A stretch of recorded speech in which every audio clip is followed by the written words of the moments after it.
Politics without the soap opera, with unfiltered constitutional conservative truth. The Conservative Review with Daniel Horowitz. And welcome back, fellow patriots, taxpayers, and good peace-loving Americans, to your one-way ticket out of the Twilight Zone. This is the Conservative Review podcast, your one and only source of independent conservative news and views on what truly matters to your life, to your communities, and to the future of the Republic. We had a great show yesterday with Ann Corcoran, giving you guys your marching orders. You always ask me what you can do. Well, you know what you can do. You can go and demand from your county officials and your governor that they do not fundamentally transform your community with Middle Eastern refugees on top of record high legal immigration and illegal immigration from the border. Now, speaking of immigration, and I do want to get to some tax and spending issues, some healthcare legislation. There's a lot of end of year dangerous pieces of legislation, hearings, markups going on, committee level, floor level, that we originally started Conservative Review to monitor this stuff, but I just don't have enough of a staff to do this, and that's part of the problem. And certainly we can't count on anyone else in this morally and intellectually bankrupt movement to monitor this stuff. But what's interesting is, on the same day, the House is considering a bill to grant amnesty, pathway to citizenship, green cards to 1.5 million illegal alien slave labor agricultural workers. And not to be outdone, Senate Republicans, as I warned earlier this week, last week, in the Senate Foreign Relations Committee, they are right now, as we speak, marking up S-2641. This is the bill to bring in an unlimited number of Syrians and Iraqis and not count against the refugee caps. So that's kind of where we are, Democrats and Republicans pushing ag amnesty, Republicans pushing more refugees. Which brings me to a question I want to ask you guys today.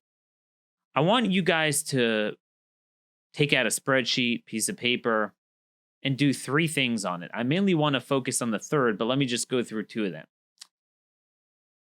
Go through a list of Trump's cabinet officials or cabinet equivalent officials, like chief of staff, and ask yourselves, how many support our values fundamentally? Fundamentally support the president's campaign promises on the critical issues of our time. National security, homeland security, sovereignty, immigration, crime, healthcare, spending, free markets, traditional values, true traditional values. How many? I could name Russ Vought, the somewhat obscure acting OMB director that, most people haven't heard of. I have trouble really thinking of anyone else. Ken Cuccinelli is a good guy, but he's deputy Secretary of Homeland Security. He's not in the cabinet. How many? Take out another sheet, and we'll get to this if we have time, a continuation of yesterday's discussion on Republican governors agreeing to refugee resettlement. How many Republican governors out of the 27, 28 or so that there are, how many share our values on those aforementioned issues? One. Then take a look at how many senators share our values and how many will actually push for it on the important pieces of legislation. And then if you get really ambitious, maybe you could take out a list of Republican House members, 190 or so of them, and see how many share our values. Chip Roy and maybe Andy Biggs, Paul Gosar. You could count them on your hands. Which leads me to the final question that I want to frame today's show around, this thesis. And send me your notes, your suggestions. dhorowitz@blazemedia.com is the email. At rmconservative is my Twitter feed. What issues have conservatives or Republicans conserved? Name me an issue that we've conserved, because if you look at any measure, go down the line of issues, Republicans are supporting refugee resettlement just like the Democrats. Republicans are supporting amnesty just like the Democrats. Even after Trump, we barely have a couple of miles of replacement wall, and we have deportations have plummeted while sanctuary cities have skyrocketed with no punishment for those politicians. As we're speaking now, we'll have more tomorrow, but and certainly by the time you hear this, but ICE is conducting a conference call. They're announcing their end of year results, enforcement operations, and they will show that the numbers actually went down under this administration. As we mentioned, on any measure, Middle Eastern immigration, it might not be on the highest plateau of the last year of Obama, but it's roughly tracking with the high end of the last decade. The legal immigration numbers, yes, we're celebrating that they're down the last 3 months, but they're only down the last 3 months after a record high for about 9 months that we should never have had under this administration, and which we're going to have again if we continue to allow the courts to screw with us. So that's with that. Under what measure are we changing things? You look at national security priorities. What has conservatism stood for the last 2 decades? Social work in a combat zone in Syria, Iraq, and Afghanistan. I mean, this is what we bled for during those 8 years of Bush. We lost a generation of conservatism because of the Iraq War, which wasn't a war, which got us nothing but 100,000 Afghani immigrants, 250,000, it's on my chart, Iraqis, God knows how many Somalis since then, 100,000 or so. Many, many other places, almost 200,000 from Bangladesh, over 200,000 from Pakistan, Egypt, Turkey, apiece. What are we conserving? Here we have the one thing where it's pretty bipartisan when you get down to the citizen level. The Afghanistan war. Everyone recognizes that it's a corrupt joke of us training a mythical Islamic Afghani military.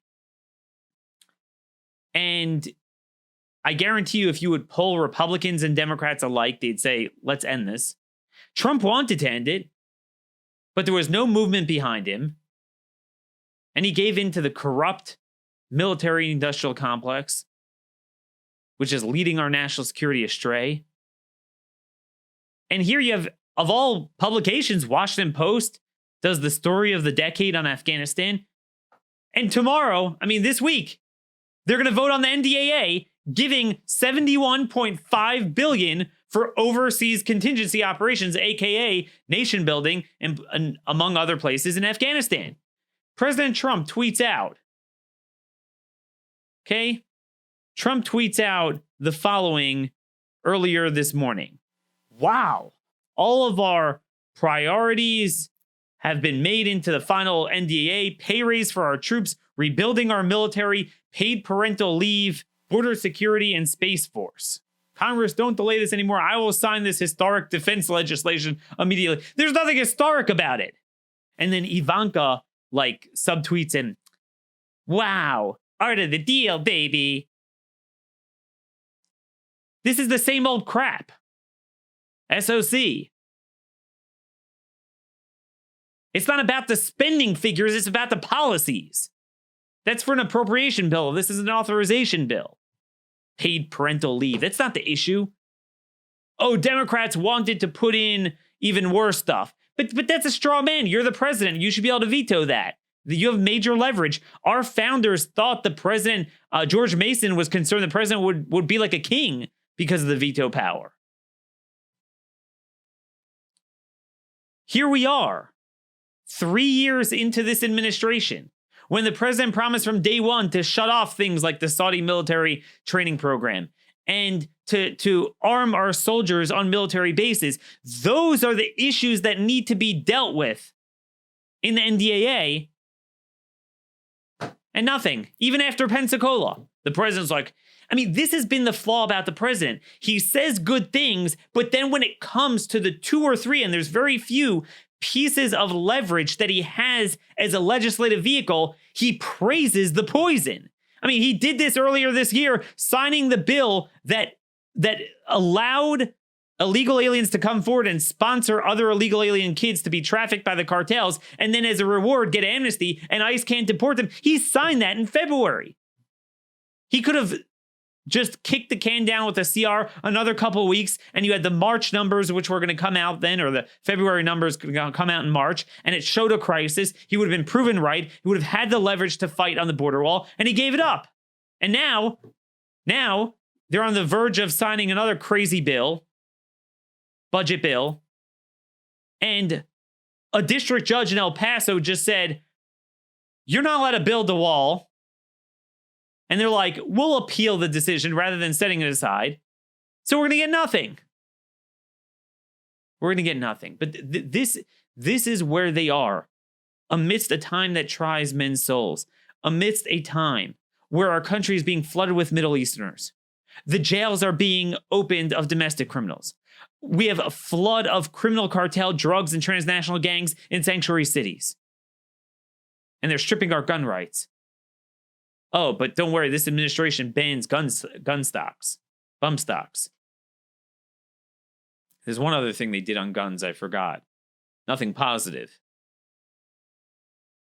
What are we preserving? What are we preserving? You know, I want you guys to take a listen to this quote from Mitch McConnell's press conference yesterday, talking about the budget bill. Take a listen. We hope to be able to process the government funding bills.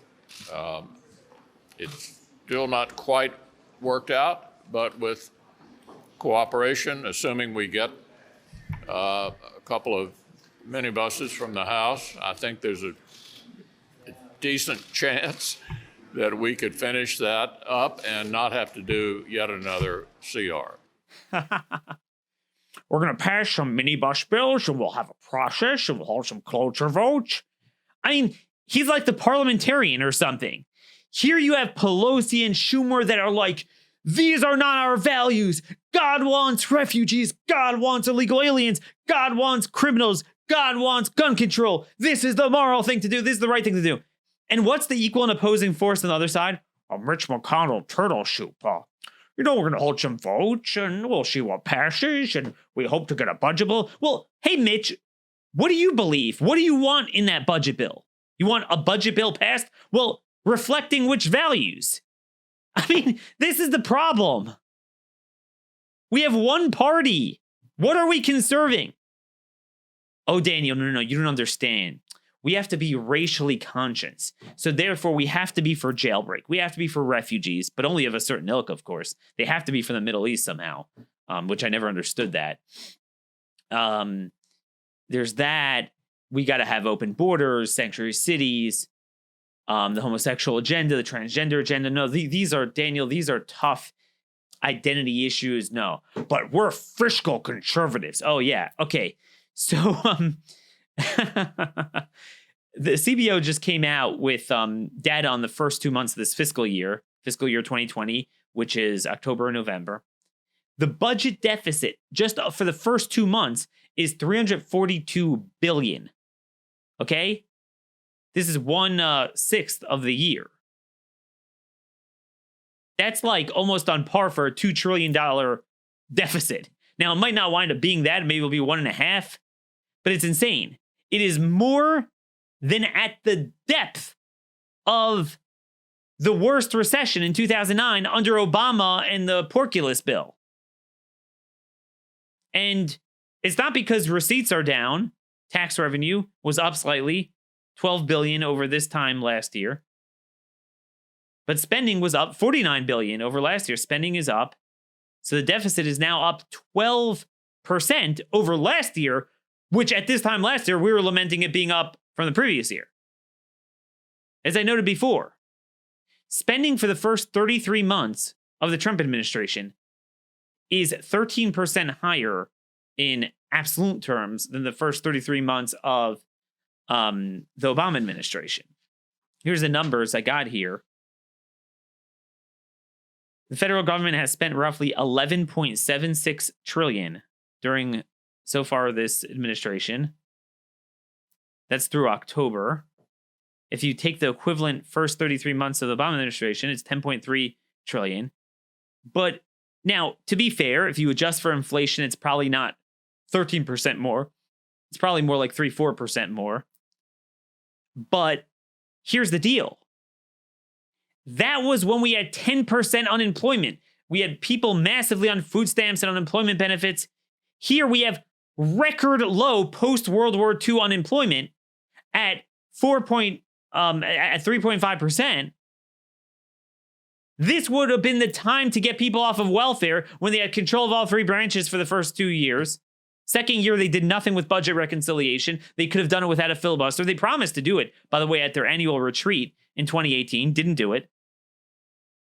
And here we are. Record spending on everything under Republicans. More than under Obama. What are we preserving? What is it we're preserving? You go down the CBO report here, and they note, obviously you have Social Security and Medicare, but you know what the biggies are? Medicaid spending is up 9% over last year. 9%. Because Republicans now support Medicaid just as passionately as Democrats. I mean, you remember that debate in 2017 over repealing Obamacare. Oh, no. It's just the tax increases of Obamacare and the individual mandate.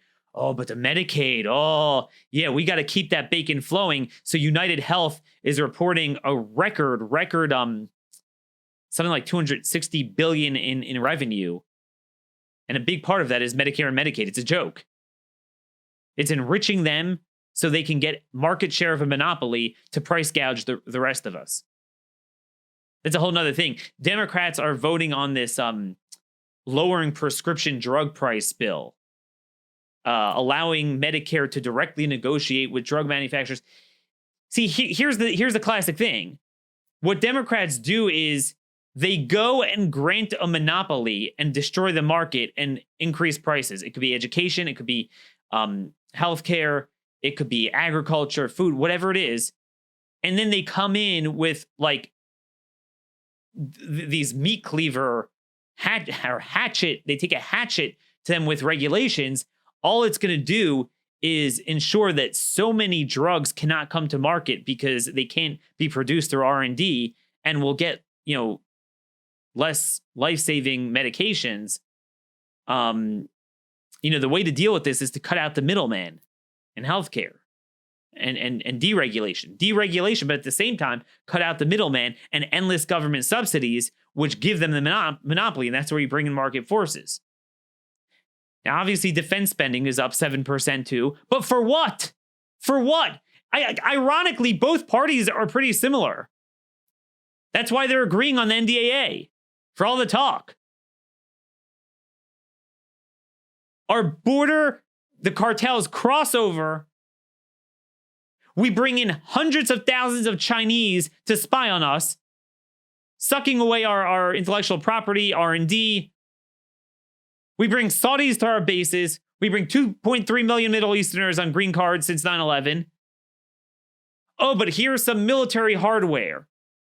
And then, as Colonel Dan Steiner says on the show very often, it's the army is often the land services are trying to justify their budgets, when really what we need to do is maintain our naval and air force superiority. Not to say we don't need an army at all, but rather than getting involved on these ground conflicts with tribal civil wars that have nothing to do with us, we need to protect the airways and the shipping lanes.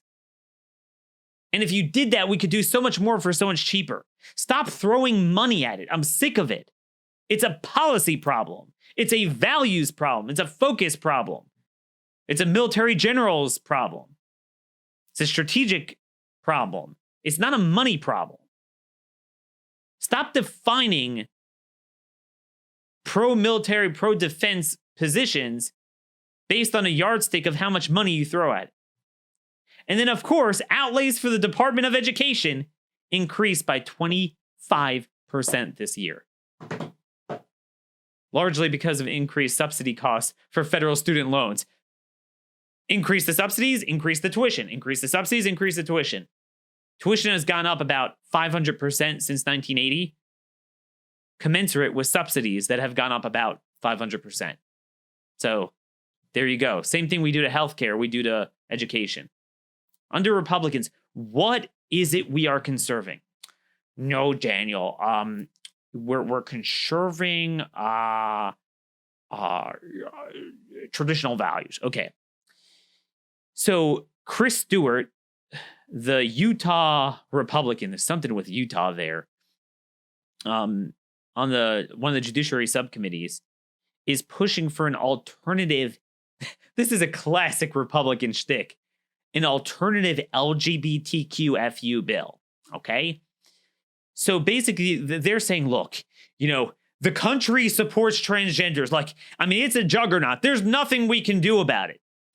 So we need this alternative. So what they do is they say this is going to protect religious liberty. But what they do is they codify the licentious sexual alphabet soup into civil rights, albeit then write in there a religious protection. So it's like, hey, we're all Sodom and Gomorrah, but please, can you please don't tase me, bro? Whereas under current law, it's not in there at all. Jeez. And a bunch of these social conservatives are pushing it. Unbelievable. One thing after another. But what do we have on the docket today? So, again, I have an article just came out as I'm on air. GOP governors betraying constituents by pushing refugee resettlement. We'll get to that. But I want to just talk briefly about another bill the House is voting on today. The Workforce Modernization Act. This is, you can't make this stuff up.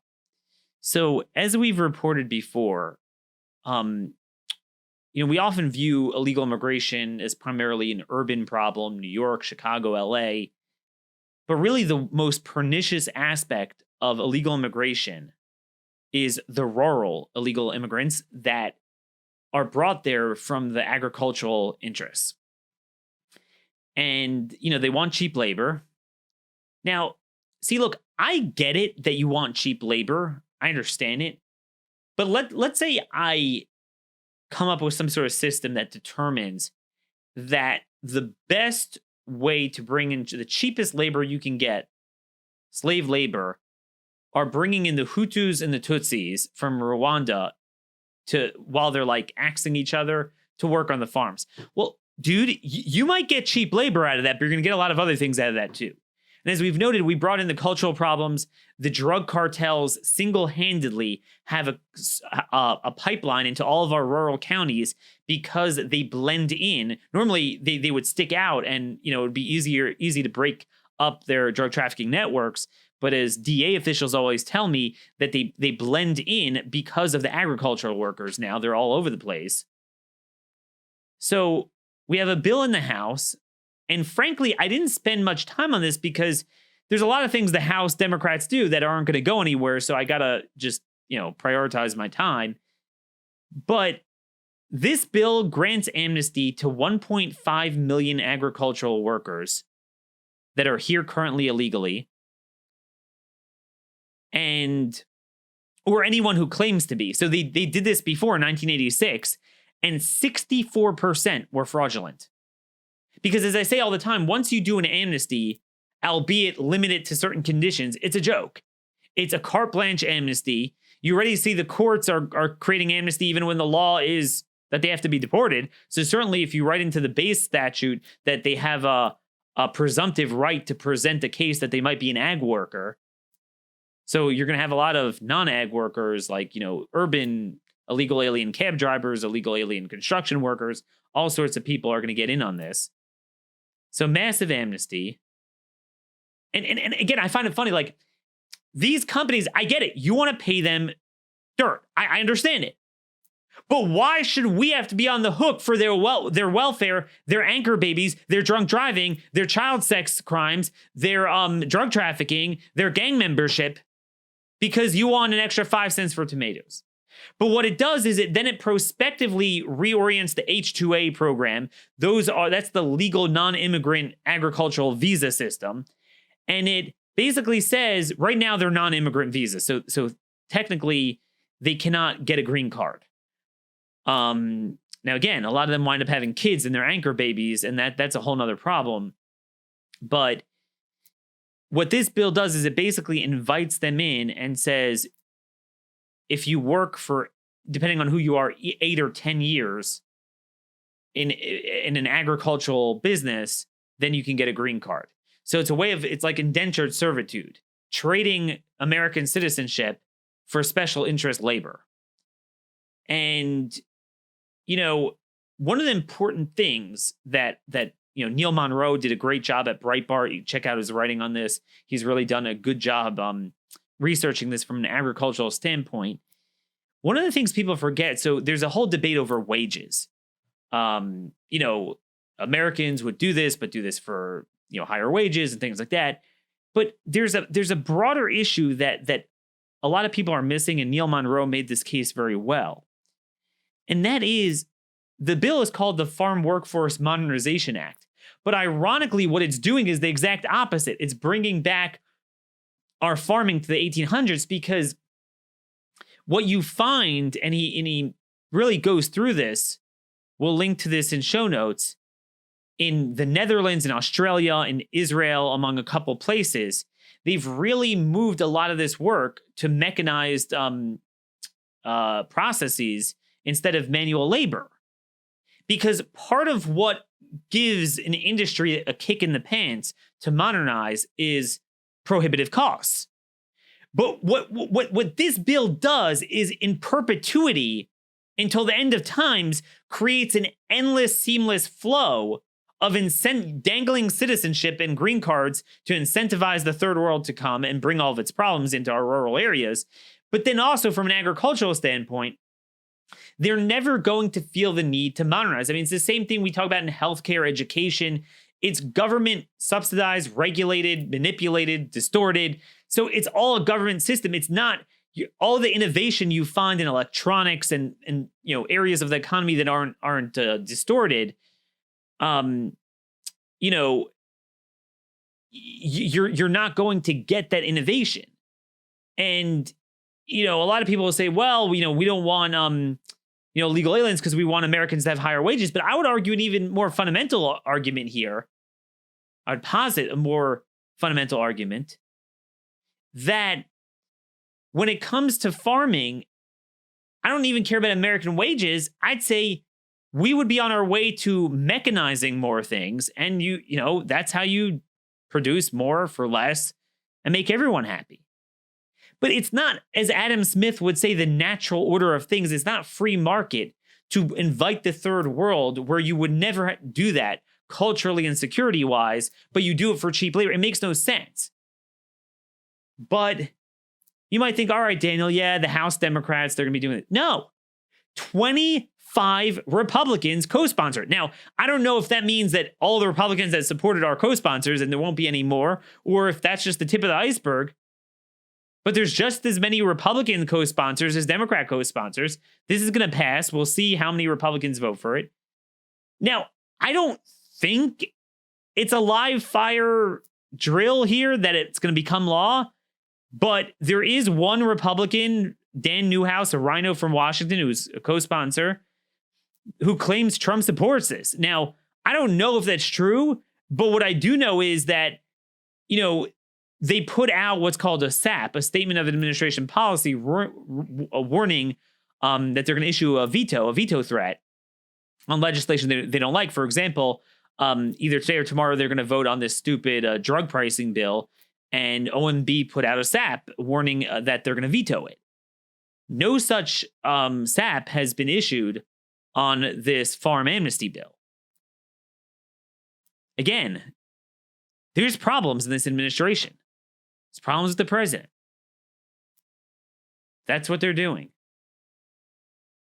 There is no difference between Republicans and Democrats. And then, pursuant to our discussion yesterday on refugees, I have an article that just came out on Doug Ducey, the Republican governor of Arizona. Arizona is a state where Scalia said in his famous dissent in U.S. v. Arizona, or Arizona v. U.S., that they bear the brunt of the burden of illegal immigration. They've had endless Central Americans streaming in, but that's not enough to Doug Ducey. Doug Ducey wants to bring in more refugees. You look at a place like Glendale, Arizona. It's not even Phoenix. Mid-sized city that's being fundamentally transformed. So this is not New York City here. Glendale, Arizona has taken in, by my count, over the last 4 years, 2,700 refugees. And almost all of them are from the most primitive, violent, volatile cultures you could imagine. Here, let me just see some numbers here. 241 from Iraq, 370 from Somalia. No, 486 from Somalia. Roughly as many as it from Syria. Almost 1,000 from Congo. We're bringing in from Sudan, South Sudan, Burma. Tremendous amount from Burma. You saw yesterday, Ann Corcoran. If you haven't listened to the show from yesterday, listen to it. It's episode 542. Burmese, we're bringing in the Rohingya, the Muslims from there. Why does everyone have to be Muslim? I'll tell you why. There's a dirty little secret that there's a couple things I want you to talk about when you go to your mayors, your county councilmen, your county commissioners, and your governor. There's a couple of points I want you to make. When they start talking about our history and tradition of, refugees and this and that, there's something they need to remember. The entire system is obsolete. And here's why.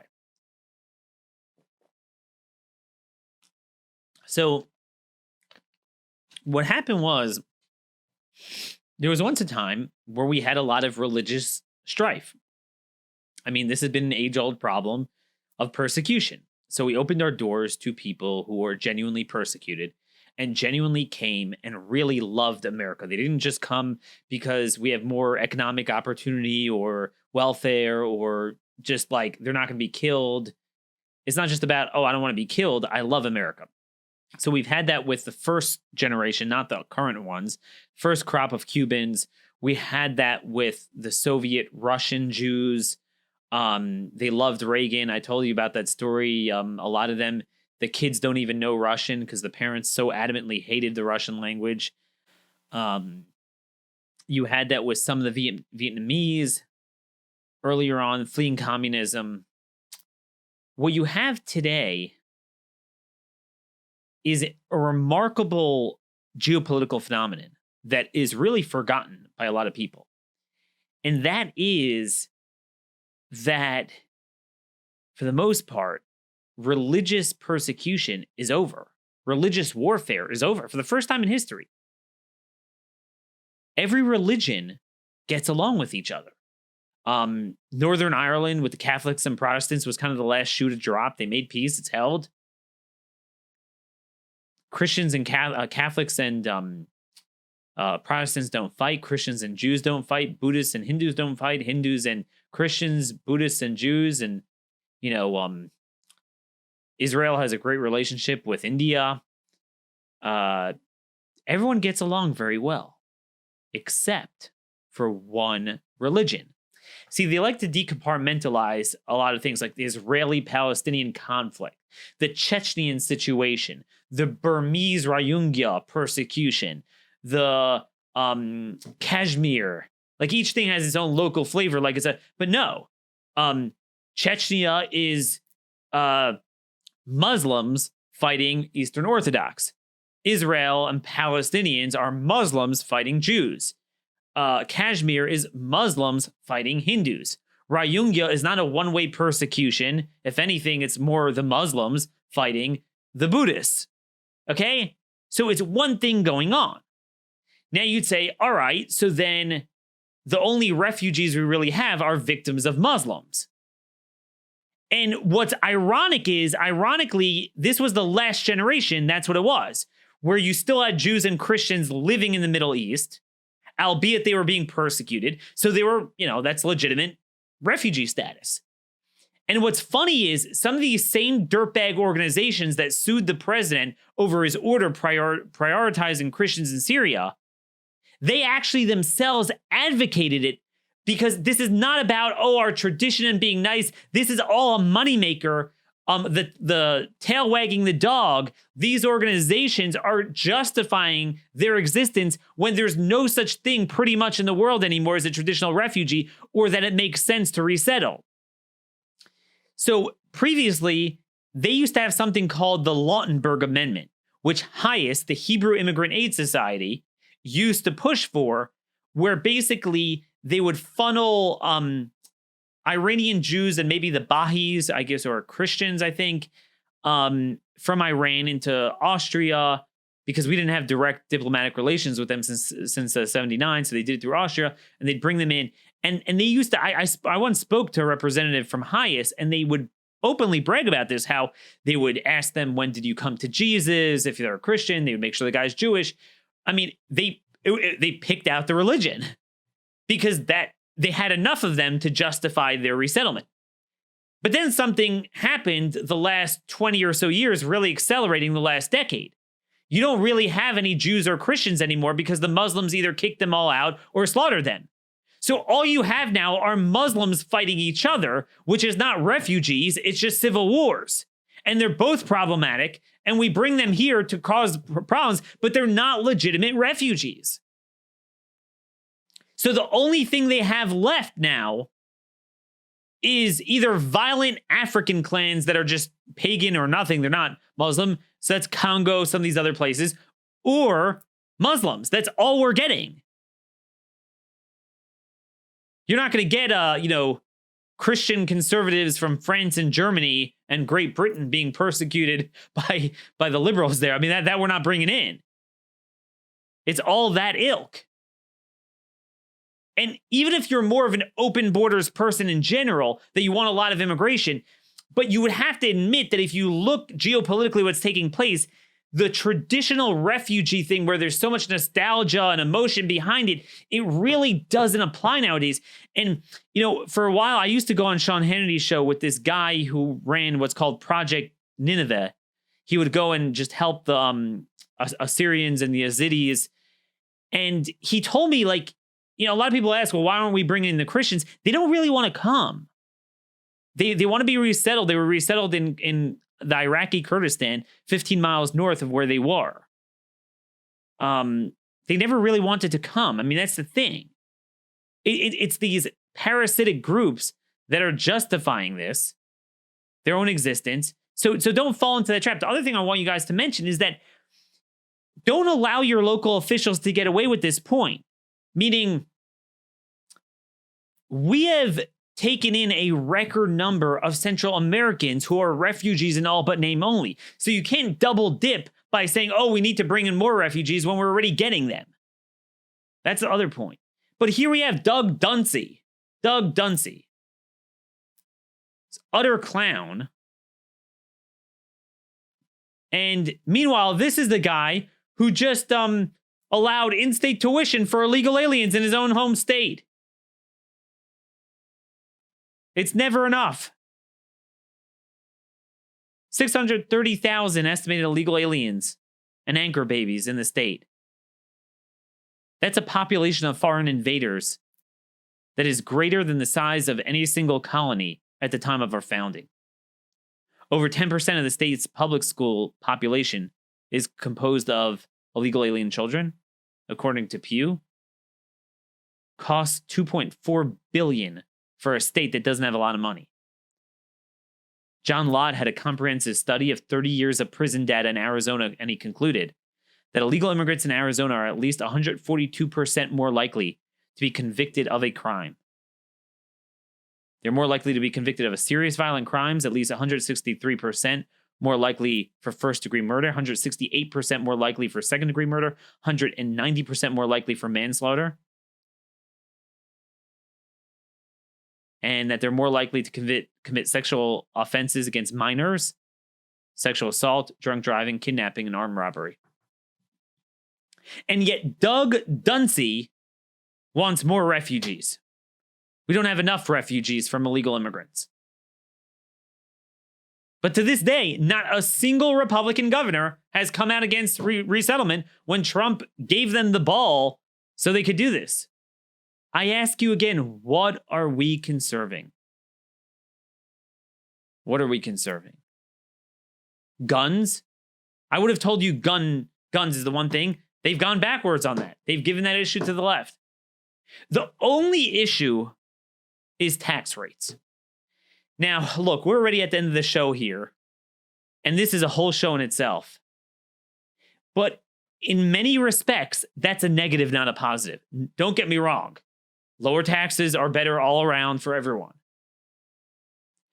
But if you're going to have low tax fiscal and cultural Marxism, which is what we have, it's worse than anything. And I'll tell you why. Let's talk about it at an individual level and a corporate level. We'll go corporate first. Corporate tax rates down to 20%. That's the one thing the big corporations care about. What they do is they pocket the one thing that Republicans have given them, and they turn around and join with the Democrats on every other thing and serve as the enforcers of cultural Marxism. So, not that I support higher taxes, but what it's done, meaning the idea is it has to come with the other issues. And it's not just the fact that the corporations are supporting refugees and illegal immigration and jailbreak for criminals and the homosexual agenda and the transgender this and the transgender that. You know, I tweeted out about my broken, stupid Whirlpool dryer. Appliances don't work anymore, thanks to the decivilizational agenda. And someone sent me a link of, what do you call it? Whirlpool and all these organizations are pushing transgenderism. I mean, every one of them. But it's not just cultural issues and security and immigration. Fiscal issues, too. They support individual welfare. They're supporting Obamacare. They support most regulations that box out competition. It's just a very small, narrow set of fiscal issues that they're with us. And those are the only things Republicans respond to. And they're like, all right, we got what we want. No, I want to make you fight for it. And then it's true on an individual level. You know, we talk a lot about tax rates. You go to Europe, Europe really has high tax rates. I mean, you know, France, I believe, already after $90,000 of income, middle class, not like $1 million, 90,000, it's something like a 50%, 60% tax rate. In America, the tax rates, because that's the one thing they've conserved, are really very low. Now, I know some of you are going to say, what do you mean, Daniel? I pay a lot in taxes. Look, I understand when you add up, depending on where you live, certain places, local and state, and, you know, you add up everything, fees, it does add up. But I'm just saying, if you look at federal income tax, and I know we do have payroll taxes, but it really is, it's gotten lower and lower over the years, much less compared to any other country. If you look at the effective tax rate, you can't look at the tax rates, the effective tax rates. So people earning under $20,000, it's negative 10%, meaning they're making money. $20,000 to $50,000 income, 1.2% effective tax rate. This is from the Tax Foundation, by the way. Great charts there. You can check it out on their website. 50,000 to 75,000 income. These are either individuals or family units. These are tax units. 7.1%. 75 to 100,000. That's, you know, a lot of the middle class. 8.7%. And then even 100,000 to 250,000. So roping in the broad remainder of the middle class, 12.3% effective tax rate. It's not until you get to 250 to $1 million in income, you get 20.5% and then a 29% tax rate on over $1 million. So the only people who pay a significant amount of taxes really are the very wealthy. And even then, it's much less than in Europe. And those are the ones that Republicans are too scared to really cut taxes significantly. Ironically, Democrats yesterday in the House Ways and Means Committee just marked up a massive tax cut for these people to get rid of the the cap on the SALT deduction. So if you remember, the tax bill limited the state and local tax deduction. So, wealthy people living in big blue areas can't write that off anymore. Now, to offset it, they claim to bring back the top marginal rate, what is that, 36.5% back to like 39.6. But the truth be told, it's going to be a cut for a lot of them. It's the most ironic thing for all the people, and the answer is very simple. For all their talk about socialism, they're not really pure socialists. They're venture socialists. Their special interests want it. But my point is, what has this done? It's stifled a tax rebellion of the taxpayer base. Our lives are too good. At the end of the day, our lives are too good. Don't get me wrong. Economically, I don't support raising taxes.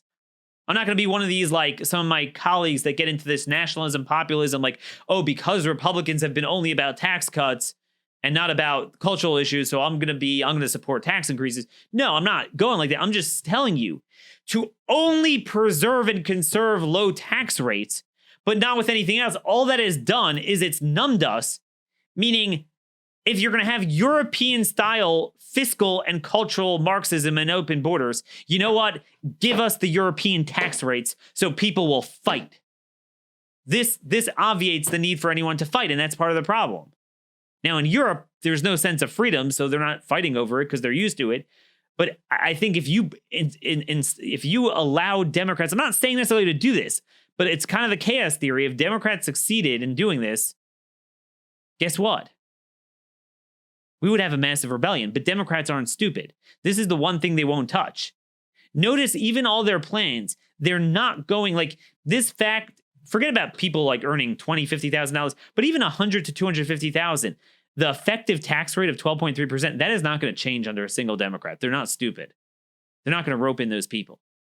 What the Democrats have successfully done, and Republicans have joined them just as much, is perpetuating socialism on the backs of primarily debt, because other countries can't really do that like we could with our treasuries because of the prestige of our treasuries.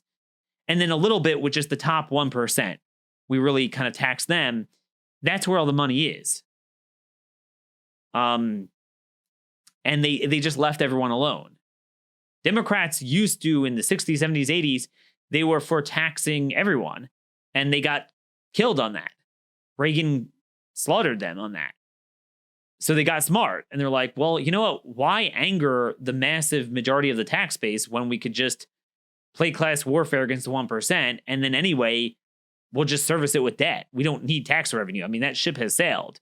Our spending has nothing to do with tax revenue anymore. I mean, that was Reagan's era. The thought was, you go and before deficit spending became a big thing, if you go and cut taxes, you're also going to limit government. That ship has sailed. So we basically have big socialist government with cultural Marxism, open borders, the homosexual agenda, and low tax rates. And all that's done is it's allowed the corporations to then fight us on every other issue without having to, basically choose a side and fight Democrats on taxes and a couple of regulatory issues. And it's taken the broad base of American taxpayers and it's made them happy. So, they got their iPhones, they got their products. Tax rates are relatively low compared to the world. All right, I think it's stupid what they're doing on the green Marxism and the bad appliances and the jailbreak and the open borders and the refugees. But what am I going to do about it? No, you need to stand and fight. So that is your homework. I want you guys to determine, let me know, is there a single issue Republicans have conserved? We've gone overtime here. Thank you for listening. God bless you all. Send me your suggestions to dhorowitz@blazemedia.com. Link to our YouTube. Like our YouTube page. Subscribe to our YouTube page at Conservative Review YouTube. Send this show to 50 of your friends, neighbors, and relatives. Let's start a real movement to conserve universal American values. Thank you, and God bless.